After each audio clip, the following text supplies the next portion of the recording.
2006 সালের 28 অক্টোবর আলোচিত লগি বৈঠা হত্যাকাণ্ডের বিচারের দাবিতে সারা দেশে প্রতিবাদ ও বিক্ষোভ কর্মসূচির অংশ হিসেবে সুন্দরগঞ্জে বিক্ষোভ সমাবেশ অনুষ্ঠিত হয়েছে। আওয়ামী সন্ত্রাসীদের হাতে সংঘটিত সেই নারকীয় হত্যাকাণ্ডের ন্যায় বিচার নিশ্চিতের আহ্বান জানানো হয় সমাবেশে। বাংলাদেশ জামায়াত ইসলামী সুন্দরগঞ্জ উপজেলা শাখার আয়োজনে পৌর শহরের স্বাধীনতা চত্বরে অনুষ্ঠিত এই বিক্ষোভ সমাবেশে সভাপতিত্ব করেন উপজেলা জামায়াত আমির অধ্যাপক শহীদুল ইসলাম সরকার মঞ্জু।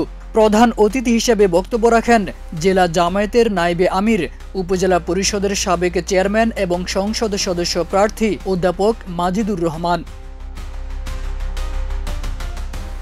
বক্তারা বলেন 2006 সালের 28 অক্টোবর ঢাকায় আওয়ামী সন্ত্রাসীদের লগি বৈঠার আঘাতে 6 জন সহ সারা দেশে 26 জন জামায়াত শিবির নেতাকর্মী শহীদ হন। তারা অভিযোগ করেন দীর্ঘ 19 বছরেও সেই হত্যাকাণ্ডের বিচার হয়নি, বরং খুনিদের রাজনৈতিকভাবে পুরস্কৃত করা হয়েছে।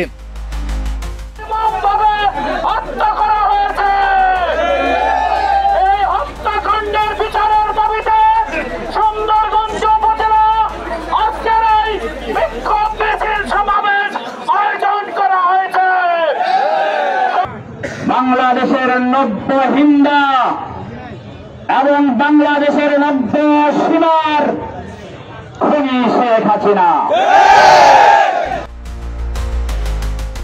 বক্তারা হত্যাকাণ্ডের মূল হোতা হিসেবে শেখ হাসিনাকে দায়ী করে তাকে দ্রুত দেশে ফিরিয়ে এনে বিচারিক প্রক্রিয়ার আওতায় আনার দাবি জানান।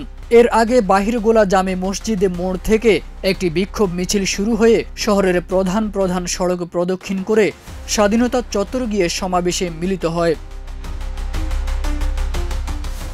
তারেক আজিজ খান, প্রজন্ম 24।